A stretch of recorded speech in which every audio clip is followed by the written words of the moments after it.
This webinar is the Cycle of Agitation, How to Gain Power to Transform a Culture, the full version explained.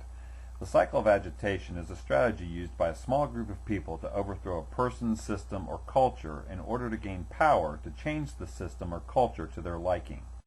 The cycle of agitation is a new combined synthesis of three bodies of work. The first by Douglas Hyde, a former Communist Party leader during the 1960s. He left the communist movement and wrote a book to describe their techniques. The second body of work is from Andrew Cloward and Frances Fox Piven, who were a couple that were professors at Columbia University in New York City, and in 1966 formulated a strategy that called for overloading a government or cultural system in order to precipitate a crisis that would lead to the agitating group gaining power. And then the third area for our input is from Saul Alinsky, his book Rules for Radicals. He said that an organizer must begin the task of agitating by rubbing resentments, fanning hostilities, and searching out controversy. So these three streams of thought come together to form the cycle of agitation, which I've defined as a core group with a plan that produces propaganda, that looks for, creates a crisis, that they target an individual, they vilify that individual, they agitate, they apply unrelenting pressure until they get concession or submission, they celebrate, review, and plan the next agitation. And we're going to take a look at each of these components now. Firstly, the core group. Well, a core group is connecting with others that share your core beliefs and desire to agitate to overthrow existing belief systems. The second is that group forms a plan. They find an area that can be used for agitation. This could be a known area that they want to work on, or it can be an opportunity that comes along. They take that area and begin to change how it is talked about. With that in mind, you begin to move toward the next step, and that is propaganda. That is, create a group name so that it sounds mainstream and nonpartisan. Create talking points around feeling words that people are prone to accept. Use stories and examples, made up if you need to make those on your side seem to be the victims. With propaganda already ready and partially formed, you can look for create a crisis. Create press releases around that crisis. Use social media to push propaganda out to followers and activists. Use hot button words and phrases such as discrimination, racism, bigotry, anti-gay, anti-women, etc., including talking points and public action that the media can photograph and report on. As Rahm Emanuel said, former White House Chief of Staff, you never let a serious crisis go to waste.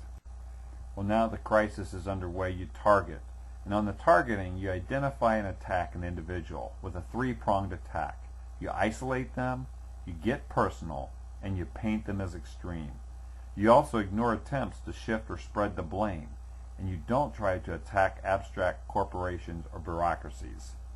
Once that target is picked, you move further and you vilify the target.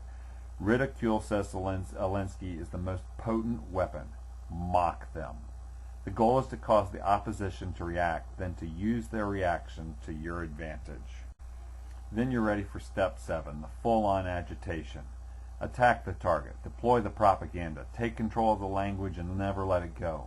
Make every attempt to put the target on the defensive. Stir people up.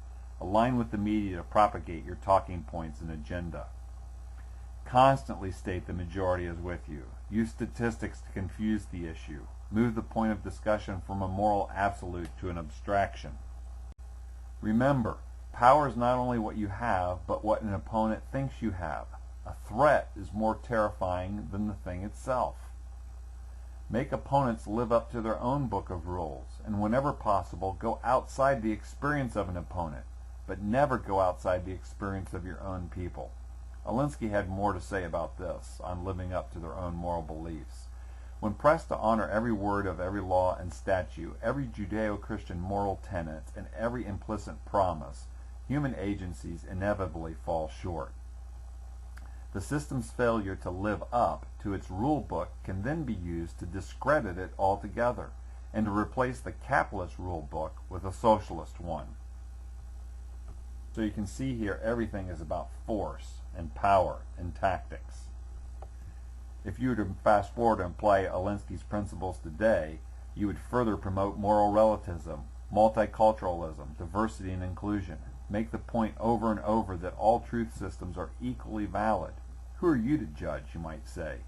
Use this to your complete advantage to deflect being held up to any standard for yourself. The next step in the cycle is pressure. Unrelenting pressure. Keep the pressure constantly on. Use multiple tactics, actions, and events. Hit them hard because the agitation cannot go on forever. With the pressure on in this way, you want to get a concession. And remember with concession that the price of a successful attack is also that you've got a constructive alternative. Avoid ever being trapped by an opponent or an interviewer who says, okay, what would you do? And so as you unrelentingly apply pressure and desire to get that concession or submission, understand what ultimately you're going to ask for and what your alternative is. And then celebrate. Celebrate publicly and claim the moral high ground. Keep the propaganda campaign going to reinforce your agenda and to keep the opposition from regrouping. And then review. What you do here is you look at what went well. What tactics work?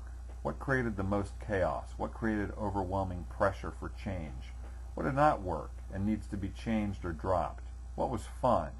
And where was the opposition effective? And then let's plan the next agitation. Let the activists and agitators relax, but all the while plan the next agitation. There's a long-term plan to keep in mind. Alinsky's people play chess while the other side plays tiddlywinks. This is what keeps the cycle of agitation moving forward and allowing it to repeat itself.